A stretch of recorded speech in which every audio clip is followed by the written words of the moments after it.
Drama continues to swirl in Ann Arbor as the school board weighs the future of their superintendent. That's right. One board member who voted in favor of starting the process to remove the head of the district says an incident with her 13-year-old is being used against her for political fodder. She says some have gone so far as to email her boss to try to get her fired.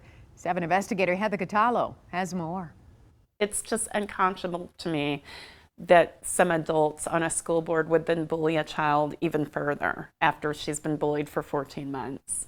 Jacinda Townsend Gaitis says she has 3 distinct roles in life. She's a single mom of 2 daughters. She's the recent past president and a current trustee on the Ann Arbor Public School Board. And she's an author and creative writing professor. But now, those roles have collided, and Gaitis says her political foes are crossing some serious lines. You just do not drag people's children into political situations. You just don't. Gaitis is one of 4 trustees who voted recently to send Superintendent Dr. Janice Swift a pre-termination notice that's required by her contract. That vote happening after the 7 investigators exposed the assault of a special needs Carpenter Elementary student on a school bus.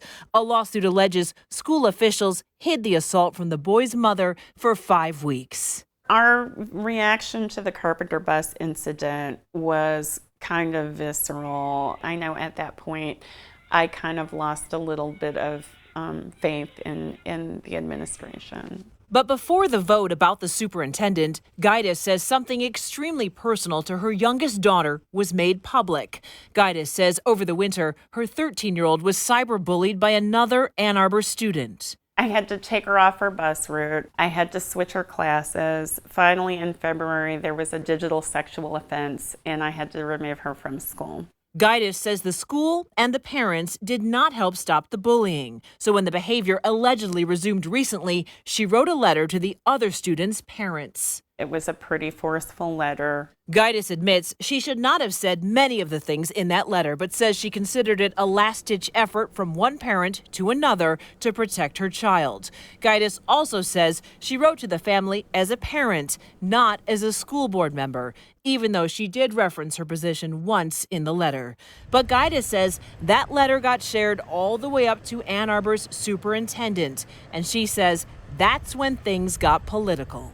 The superintendent then shared the letter with trustees. The trustees have then shared that letter beyond the board. Gaitis' older daughter took to social media to express her outrage about the release of information about her younger sister. Why are you sharing this letter about these horrible things that happened to my sister when you're supposed to be protecting children in this district? Current trustees won't comment on the sharing of the letter about Gaitis' daughter, but former trustee Brian Johnson told the 7 investigators that the content of the letter should be considered board business, and he believes Dr. Swift had a duty to share the information. And that's not the only thing the former trustees are allegedly sharing. Sources tell the 7 investigators these text messages were shared between a group of former trustees who are actively working to keep Dr. Swift in place. The text outlines their strategy to allege the current board is violating the Open Meetings Act and slow down the process to, quote,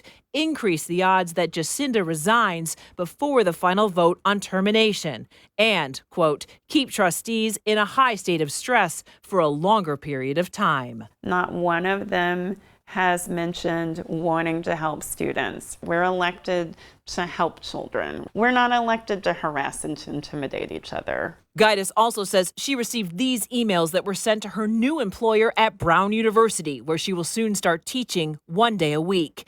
In the emails, an Ann Arbor mom says she's heard from another board member about Gaitis. That mom then suggests the university may want to look into Gaitis' background because, quote, she has caused a stir during previous positions and her hire may end up costing a prestigious university like Brown. I'm not sure why another woman is slamming a woman for achieving pay equity, but there we have it. So we went to find that mom from Ann Arbor who emailed Gaitis' boss. I guess I felt like, well, she's going to sabotage Dr. Swift, and I should sabotage her future opportunities.